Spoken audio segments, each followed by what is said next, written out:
Здравейте, аз съм Миро от Готвене за начинаещи и този клип ще бъде за картофени кюфтета, рецепта, която един от най-добрите ми приятели Павел от Шумен си поръча преди сигурно една година, може и повече да е. Съжалявам, Павка, че го забавих толкова много, но просто сега им дойде реда.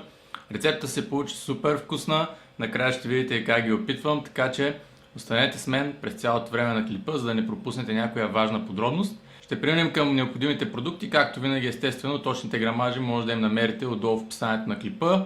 Не забравяйте да се абонирате за канала, да дадете палец нагоре, ако ви е харесал клипът и да го споделите с приятели, защото така се разрастваме, а колкото повече, толкова повече.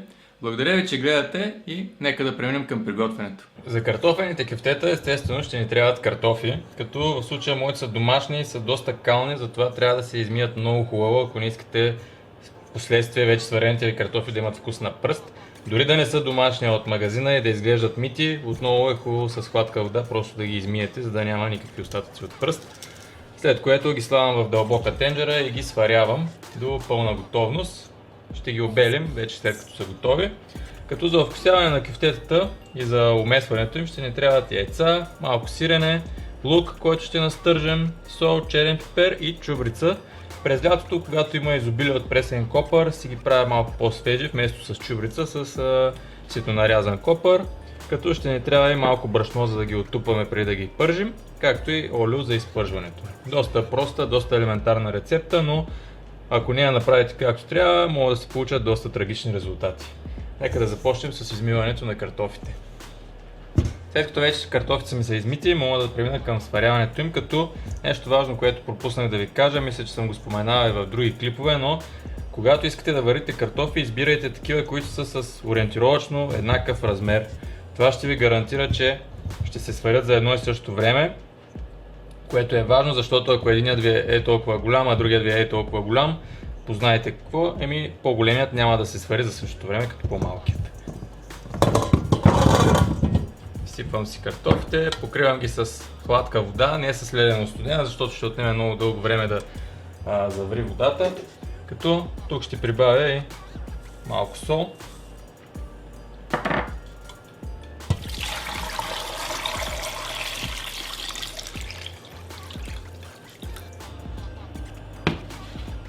За да заври по-бързо водата, поставям и капака.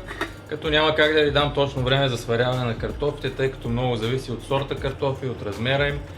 Но ще ви покажа малко по-късно, когато вече са почти готови, как да проверите дали са сварени. Около 25-30 минутки си проверявам картофките. Като карвам малък ножче в тях, поне в 2-3. Ако падат много лесно от него, значи почти със сигурност и сърцевината им вече е сварена. Затова отцеждам врялата вода, охлаждам ги със студена вода, за да мога да ги обеля по-набързо, след което продължаваме към умесването на картофените кюфтета. След като картофите са поистинали и съм ги обелил, имаме два варианта. Единият е да ги настържим на нормално ренде, като обикновено използвам едрата част. Другият вариант е и по-бърз според мен да се намачкат, като това става лесно, докато са все още сравнително хладки.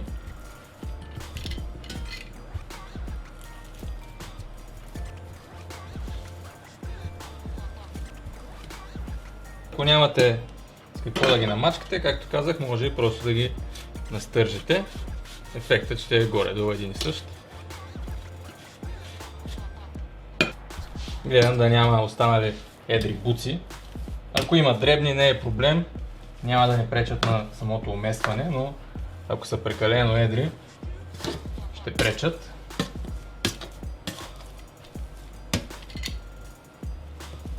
След като съм си намачкал картофите, ги подправям с сол. Не прекалявам с солта, тъй като ще добавим и сирене. Малко черен пипер.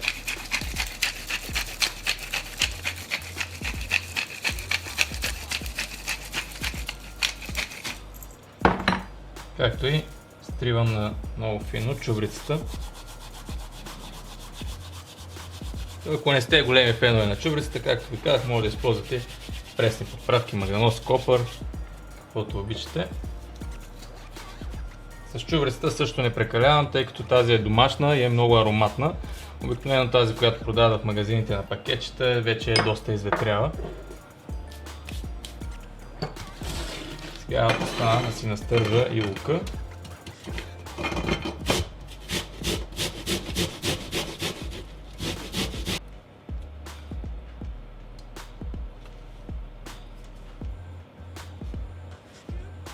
Когато лукът е готов, го прибавям, като гледам излишната вода да си остане, за да не разводнявам кифтетата. Тук чуквам и 3 яйца.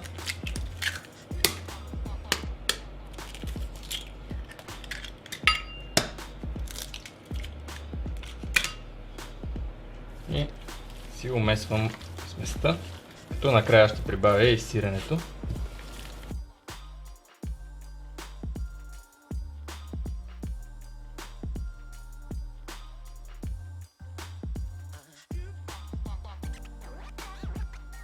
Настъргвам си сиренето. Някои хора предпочитат да го натрушават, за да се вижда в самите кифтета, но за мен няма голямо значение, важно е вкусът да е там. Така че си е въпрос на предпочитание. След като вече и сиренето е в тавата, просто го обърквам леко с останалата част.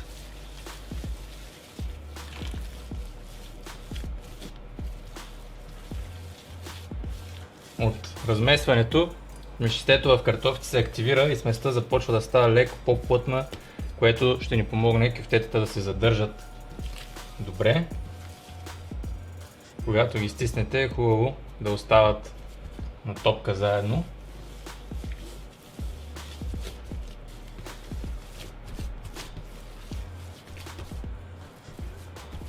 Оставям така готовата смес за 5-6 минутки, колкото да ми загрее олиото. И започваме да ги пържим. Сипвам си около един пръст олио, за да могат да са потопени поне до половината.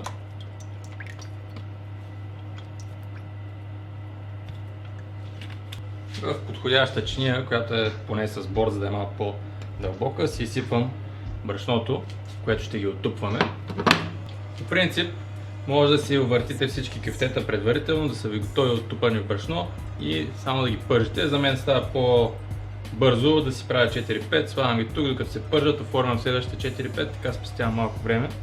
Температурата на олиото трябва да е достатъчно силна, за да започне моментално пържене, когато ги поставям, а не първа да трябва да се загрява, защото така ще поемат много мазнина и ще станат тежки и неприятни. Все още не е достатъчно загрял, но мога да започна да си оформям първите 2-3 кюфтета. Като ги правя горе-долу с големината на нормално кюфте.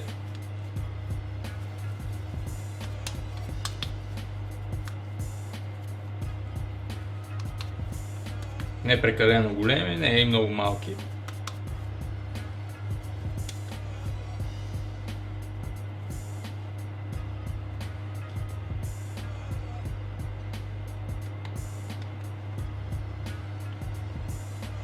Оттупвам ги хубаво, за да има съвсем малко брашно, колкото да им помогне да се задържат. И поставям първото.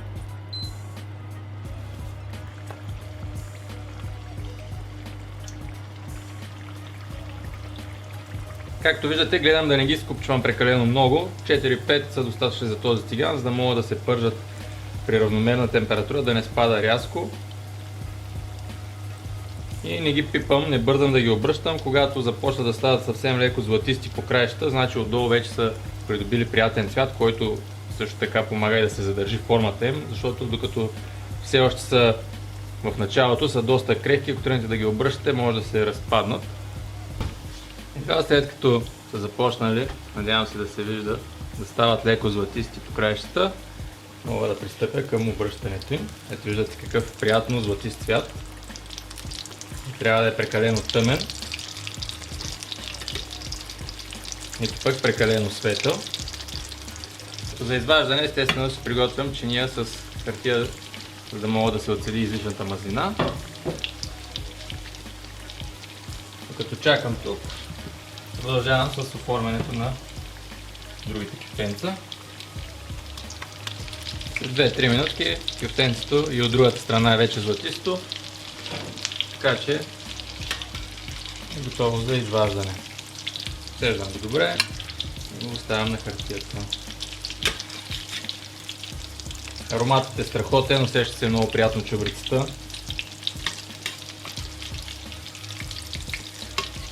Това може да постои още малко.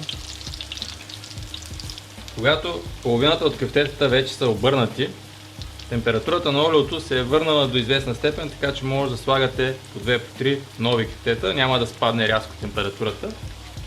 Продължаваме така, докато свърши цялата смес. Вече съм на последните кюфтенца. Отнеме ми около 30 минути. Затова и не си струва да се правят малка доза, тъй като съвременните заминават бързо. По-добре да си направите голямата доза, да имате, на мен ми излязаха около 22 кюфтета с този размер, който е нормален. Нещо, което пропуснах да ви кажа, тъй като пържим доста кюфтета, може по средата олиото ви вече да е доста замърсено и да започне да се пени много. Това, което обикновено правя аз, е да го прецедя през цедка, защото и от брашното или от картофите може да има останали частици. Прецеждам го през цедка, както е горещо, като естествено внимавам да не се изгоря. Връщам го в почистения тиган, с една салфетка просто обирам, ако има нагар. Добавям още малко олио свежо и продължавам с изпържването. Така съм сигурен, че последните ми кюфтета няма да имат вкус на загоряло. И след тежката работа идва най-добрият момент – дегустацията. Просто вижте какво става. Ще имам 3 дни да ям картофени кюфтета. По принцип ги харесвам и сютеница, и с кисело мляко, вървят с всичко. Ако има да си отворя една хубава биричка, навънка пече слънце, ще да е пълна идилия. Но за съжаление нямам, така че ще си карам само на картофените кюфтета.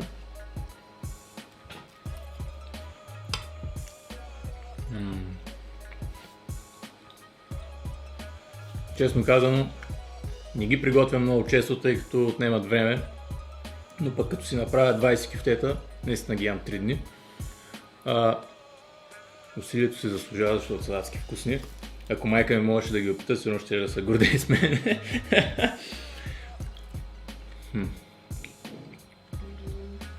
Ако пробвате рецептата, оставете коментар под клипа, дайте палец нагоре, ако ви е харесала. И не забравяйте да се абонирате за канала, защото това адски много ми помага да се разрастваме. Не ставаме все повече. Вече отиваме почти 28 000 човека. Надявам се до края на годината, както съм казвал и в други клипове, да стигнем дори 40 000. Но времето ще покаже. Благодаря ви, че гледахте и очаквайте следващия клип.